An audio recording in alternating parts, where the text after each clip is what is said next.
Salam sejahtera bagi kita Bapak Ibu yang dikasih oleh Tuhan kita Yesus Kristus.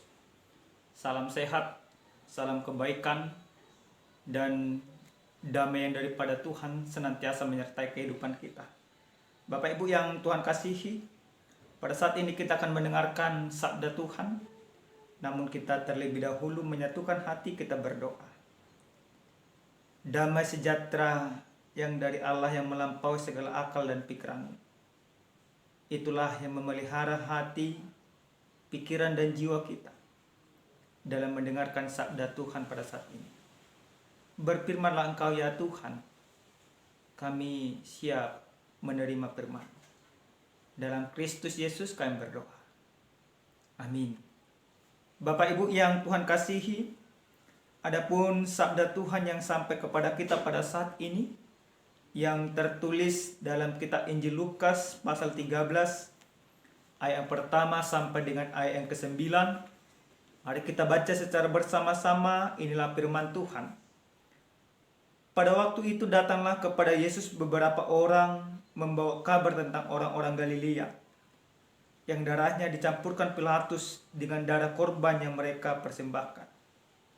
Yesus menjawab mereka, "Sangkamu orang-orang Galilea ini lebih besar dosanya daripada dosa semua orang Galilea yang lain? Karena mereka mengalami nasib itu? Tidak, kataku kepadamu. Tetapi jikalau kamu tidak bertobat, kamu semua akan binasa atas cara demikian. Atau sangkamu ke-18 orang yang mati ditimpa menara dekat Siloam lebih besar kesalahannya daripada kesalahan semua orang lain yang diam di Yerusalem? Tidak, kataku kepadamu. Tetapi jikalau kamu tidak bertobat, kamu semua akan binasa atas cara demikian." Lalu Yesus mengatakan perumpamaan ini. Seorang mempunyai pohon ara yang tumbuh di kebun anggurnya, dan ia datang untuk mencari buah pada pohon itu, tetapi ia tidak menemukannya. Lalu ia berkata kepada pengurus kebun anggur itu, "Sudah 3 tahun aku datang mencari buah pada pohon ara ini, dan aku tidak menemukannya. Tebanglah pohon ini. Untuk apa ia hidup di tanah ini dengan percuma?" Jawab orang itu, "Tuan, biarkanlah dia tumbuh tahun ini lagi. Aku akan mencangkul tanah sekelilingnya dan memberi pupuk kepadanya. Mungkin tahun depan ia berbuah. Jika tidak, tebanglah dia." Sampai di sana pembacaan kebenaran firman Tuhan. Bapak Ibu yang dikasihi oleh Tuhan kita Yesus Kristus, mungkin kita masih ingat peristiwa bersejarah yang pernah terjadi di negara kita ini, yaitu pada tahun 2004, tepat bulan Desember, di mana terjadi gempa bumi beserta dengan tsunami yang melululantahkan Aceh. Dunia pada saat itu berkabung menangis, khususnya Indonesia. Akan tetapi di dalam bencana yang begitu besar yang melululantahkan Aceh, banyak orang yang menangis, tetapi banyak juga orang-orang yang tidak bertanggung jawab, yang justru memberikan penghakiman atas apa yang terjadi. Ada di antara kita mungkin yang berpikir yang salah, yang mengatakan itu merupakan hukuman daripada Tuhan karena keberdosaan mereka, karena ganja ada di sana dan lain sebagainya. Tentu pemikiran ini pemikiran yang salah. Demikian juga sabda Tuhan yang sampai kepada kita pada saat ini, di mana ketika Yesus memasuki daerah Yerusalem, ada orang yang datang menjumpai dia, sekaligus menyampaikan sebuah informasi kepada Yesus tentang apa yang dialami oleh sebagian orang yang mati dihukum oleh Pilatus. Mereka menyampaikan bahwa mereka pantas untuk mati, itu sederhananya. Walaupun memang mereka dihukum mati itu dikarenakan pemberontakan mereka terhadap pemimpin Roma yang ada di Yerusalem pada saat itu. Maka mau tidak mau Pilatus harus menghukum mereka. Lalu pertanyaan yang muncul pada saat itu yang disampaikan oleh orang-orang kepada Yesus. Mereka mau mengatakan apakah memang mereka lebih berdosa daripada orang lain. Itu pemikiran yang terjadi. Itu menjadi sebuah penghakiman yang mereka lakukan. Mereka pantas mati menerima hukuman demikian. Nah, di dalam pemikiran yang salah inilah, dan sekaligus menjawab sebuah pertanyaan itu, Yesus tidak mengiyakan dan Yesus tidak mengatakan tidak. Tetapi justru pada saat itu Yesus memberikan sebuah kesempatan, memakai sebuah kesempatan menegur mereka. Apa yang dikatakan Yesus dalam perikop kita ini? Yesus menjawab, sangkamu orang-orang Galilea ini lebih besar dosanya daripada dosa semua orang Galilea, yang karena mereka mengalami nasib itu? Yesus katakan, tidak sama sekali. Lalu Yesus katakan juga, apakah kamu juga berpikir orang yang mati, 18 orang yang mati di Siloam itu, yang tertimpa reruntuhan, mereka lebih berdosa daripada orang yang ada di Yerusalem? Dan Yesus juga katakan tidak. Lalu Yesus katakan apa? Dalam ayat yang kelima, Yesus katakan bahwa jika mereka tidak bertobat, maka semuanya akan binasa. Nah, Bapak Ibu yang dikasihi oleh Tuhan kita Yesus Kristus, dalam sebuah dialog yang terjadi antara Yesus dan orang-orang yang seakan-akan merasa dirinya benar, terjadi sebuah ajakan pertobatan. Terjadi sebuah kecaman yang diberikan oleh Yesus. Apa yang Yesus kecam? Yesus katakan, kamu juga akan mengalami hal itu. Yesus mengatakan setiap orang yang tidak bertobat, setiap orang yang tidak mau meninggalkan dosanya, setiap orang yang hanya memikirkan dirinya sendiri, maka mereka semua pasti mati binasa oleh karena dosanya. Karena apa?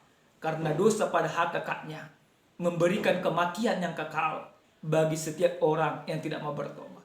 Karena upah dosa adalah maut, dikatakan dalam kitab Roma.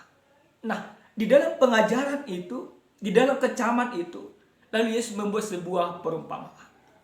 Yesus umpamakan bahwa ada seorang yang punya kebun anggur yang mempunyai pohon ara. Pohon ara ini yang logikanya kalau sudah 3 tahun sudah berbuah. Tetapi 3 tahun dia berturut-turut datang ke kebun aranya ini, ke kebun anggurnya melihat pohon ara ini. Tapi pohon ara itu tidak ada buahnya. Lalu si pemilik kebun anggur ingin menebangnya. Nah, dari perumpamaan itu, sebenarnya yang mau Yesus katakan bahwa pemilik kebun anggur itu dan pohon ara itu adalah Allah sendiri. Dan pohon ara itu adalah kita manusia.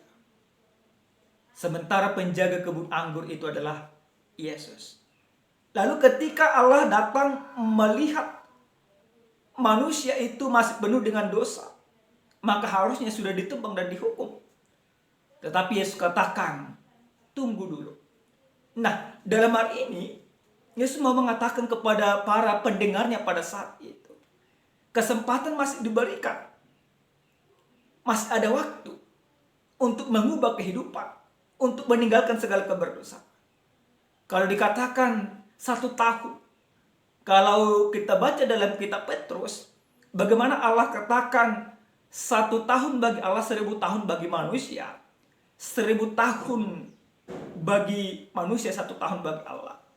Ini dikatakan 1 tahun, berarti masih ada sebuah kesempatan. Kesempatan apa? Kesempatan untuk bertobat. Kesempatan apa? Kesempatan untuk melakukan pekerjaan Allah. Kesempatan apa? Kesempatan untuk mengenal siapa diri kita. Jadi Yesus mengatakan kepada setiap orang yang mengikuti dia, selagi masih ada kesempatan itu, pergunakan itu dengan baik. Bapak Ibu yang dikasihi oleh Tuhan kita Yesus Kristus, sesuai dengan tema yang sampai kepada kita pada saat ini dikatakan bertobat supaya tidak binasa. Apa yang boleh, yang harus kita imani dari kebenaran firman Tuhan ini? Bagaimana firman ini mau mengajak kita? Yang pertama sekali, lewat firman ini kita mau diajak untuk bertobat di dalam kehidupan. Bapak Ibu yang Tuhan kasihi, sering sekali kita seperti orang Galilea itu, yang bertanya kepada Yesus, menganggap diri paling benar, menganggap diri paling suci. Terjadi kita menghakimi orang-orang. Nah, lewat firman ini kita mau diajak, jika pemikiran seperti itu masih ada dalam kehidupan kita, Lihat firman ini kayak mau mengajak kita bertobat kita Bapak Ibu yang Tuhan kasih. Pertobatan harus menjadi bagian orang percaya. Ketika Yesus memberikan dirinya mati di kayu salib, maka seharusnya setiap orang itu sudah meninggalkan segala keberdosaannya. Faktanya dan realitanya belum demikian. Tapi lewat firman ini kita mau diajak setiap orang, setiap pribadi untuk bertobat. Selagi masih ada kesempatan, selagi masih ada waktu, selagi napas masih ada di dalam kehidupan kita, jantung masih berdetak, maka kita sudah saatnya untuk bertobat Bapak Ibu yang Tuhan kasih. Jika selama ini engkau peminum dalam kehidupanmu, tinggalkan peminummu. Jika selama ini engkau suka korupsi, suka berbohong di dalam kehidupanmu, tinggalkan semuanya itu. Mari datang kepada Tuhan, lakukan pertobatan di dalam kehidupanmu. Yang kedua Bapak Ibu yang Tuhan kasihi, lewat firman ini kita mau diajak, yaitu orang yang bertobat lebih memikirkan mengubah hidupnya untuk bermanfaat bagi orang lain, tidak mengubah orang lain untuk bermanfaat dalam hidupnya. Nah, kita sering seperti itu. Kita ingin mengubah orang supaya bermanfaat bagiku. Tapi orang yang bertobat di dalam kehidupan tidak demikian. Dia harus mengubah hidupnya, bagaimana hidupku ini supaya bermanfaat bagi orang lain. Bagaimana hidupku ini supaya menjadi berkat bagi orang lain. Bagaimana hidupku ini supaya menjadi teladan bagi orang lain. Itulah orang yang bertobat.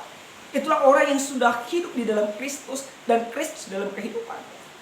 Nah, kita harus demikian Bapak Ibu yang Tuhan kasih. Sekali lagi lihat firman ini kami mengajak kita. Orang yang bertobat itu yaitu yang mengubah hidupnya supaya dia bermanfaat bagi orang lain, bukan mengubah orang lain supaya bermanfaat dalam hidupnya. Jadi artinya Bapak Ibu, mulai semuanya dari dalam dirimu sendiri. Yang ketiga, bagaimana firman ini mau mengajak kita, yaitu orang yang bertobat tidak suka menghakimi. Nah, sekarang ini Bapak Ibu yang Tuhan kasih, banyak orang suka sekali menghakimi. Sebentar dilihat kawannya salah sedikit, kawannya langsung dihakimi. Kalau salah ini dan sebagainya. Di tengah-tengah rumah tangga juga sering terjadi seperti itu. Istri menghakimi suami, suami menghakimi istri, istri menghakimi anak, anak menghakimi orang tua. Nah, orang yang bertobat tidak demikian. Penghakiman itu tidak ada lagi dalam dirinya. Dia menyerahkan semuanya. Penghakiman hanya milik Tuhan. Maka itu yang harus kita imani dari firman ini. Jangan seperti orang-orang yang bertanya, seakan-akan orang lain lebih bersalah. Dia tidak. Orang lain lebih berdosa, dia tidak. Tapi firman ini katakan tidak. Apa yang Yesus katakan? Sang kamu orang itu lebih berdosa daripada orang Galilea lainnya. Kataku kepadamu, tidak. Baru dikatakan Yesus lagi. Sang kamu orang yang mati itu, yang 18 itu lebih berdosa daripada orang Yerusalem yang lainnya. Sekali lagi, tidak. Tapi Yesus katakan, jika kamu tidak bertobat, kamu pun akan binasa. Maka supaya kita tidak binasa dalam kehidupan, jangan engkau suka menghakimi. Engkau harus bertobat di dalam kehidupanmu. Yang berikut Bapak Ibu yang Tuhan kasihi, bagaimana firman ini mau berbicara kepada kita, bagaimana sebenarnya kesempatan itu masih Yesus berikan kepada kita. Apa kesempatannya? Dalam ilustrasi atau perumpamaan yang disampaikan oleh Yesus kepada kita pada saat ini. Yesus katakan bagaimana soal pohon ara itu. Pohon ara itu tidak berbuah. Yang artinya berarti selagi masih ada kesempatan bagi kita, mari kita menghasilkan buah yang baik. Buah yang baik seperti apa? Buah yang baik harus kita hasilkan dalam kehidupan. Itu buah pertobatan yang mengasihi, menolong, dan bermanfaat bagi orang lain. Nah, Bapak Ibu yang Tuhan kasihi, dalam Kristus Yesus, orang yang bertobat itu dalam kehidupannya, dia mengenal siapa Tuhan dalam hidupnya. Dia bermanfaat ketika kesempatan diberikan kepada hidupnya. Dia pergunakan kesempatan itu untuk kemuliaan nama Tuhan. Ada sebuah ilustrasi sebagai kesimpulan atau penutup dari khotbah ini. Ada seorang yang bernama Ted Dick. Dia merupakan organisasi kriminal triad yang berbasis di Hong Kong pada saat itu. Dia sangat terpandang, sangat terhormat, dan pekerjaannya adalah membunuh dan melakukan hal-hal yang tidak benar. Maka suatu ketika dia di penjara, dia melakukan bisnisnya itu juga dari penjara. Namun ada seorang pendoa selalu menasihati. Dikatakan pendoa itu, ketika nanti engkau mati, engkau dikenang sebagai apa? Lalu dari situlah terjadilah pertobatan kepada Tekdi. Namun ketika dia bertobat, dia menerima Yesus, bisnisnya satu persatu hancur. Bisnisnya satu persatu berantakan. Dan teman-temannya juga menyalahkan dia. Bahkan organisasi itu hampir membunuh dia. Maka Tekdi dikatakan, jika demikian mengikuti Tuhan, berarti Tuhan yang kuikuti ini salah. Lalu dia bertemu kembali dengan pendoa yang pernah bertemu dengannya. Dia bertanya kepada pendoa, kenapa setelah saya menerima Yesus, semuanya menjadi hancur bisnisku? Apa yang dikatakan pendoa? Kalau engkau seorang ayah, apakah engkau mau anakmu juga menjalankan bisnis demikian? Dia katakan, tidak. Aku menyayangi anakku, tidak mau bisnisnya demikian. Lalu dikatakan pendoa ini, Allah juga sayang kepadamu. Karena Allah sayang kepadamu, Tuhan cinta kepadamu, Yesus cinta kepadamu. Maka ini semuanya dihancurkan. Karena Yesus tidak mau engkau hancur oleh karena bisnismu yang tidak benar. Nah Bapak Ibu yang Tuhan kasihi, sering sekali kita seperti Tekdi tersebut. Kita beranggapan ketika kita sudah mengikuti Tuhan, semuanya akan berjalan dengan baik. Tapi tidak Bapak Ibu yang Tuhan kasihi. Ketika yang terpenting dalam kehidupan kita adalah ketika kita mengikuti Yesus, kita mengerti jalan mana yang diinginkan oleh Yesus dalam hidup kita. Sehingga jalan yang kita lakukan bukan seperti yang kuinginkan, tapi seperti yang Yesus inginkan. Seperti yang dikatakan dalam kitab Yesaya pasal 55 tersebut. Apa dikatakan di sana ayat 8? Jalanmu bukanlah jalanku, rancanganmu bukanlah rancanganku. Seperti jauhnya langit dari bumi, demikiannya jauh rancanganmu daripada rancangan. Yang artinya, Yesus mau katakan kepada kita, ketika kita sudah bertobat, berarti kita mau hidup dalam rancangan Tuhan. Ketika kita sudah hidup dalam rancangan Tuhan, damai sejahtera menjadi bagian kita, tidak lagi kebinasaan. Amin, kita berdoa. Terima kasih Tuhan buat segala kebaikan dan firman-Mu yang sudah kami dengarkan. Terima kasih buat firman-Mu, biarlah kiranya kami Bapa mampu melakukan pertobatan dalam diri kami. Dalam pertobatan kami lakukan karena kami mengenal Engkau, karena kami bersyukur atas keselamatan yang Engkau berikan. Ampuni kami atas setiap dosa kami, ampuni kami atas setiap pelanggaran kami, ampuni kami atas kelakuan kami yang tidak benar di hadapan Tuhan, sehingga kami memang benar-benar layak di hadapan. Terima kasih Bapa. Dalam nama Yesus kami berdoa. Amin. Amin. Shalom. Tuhan memberkati kita semua.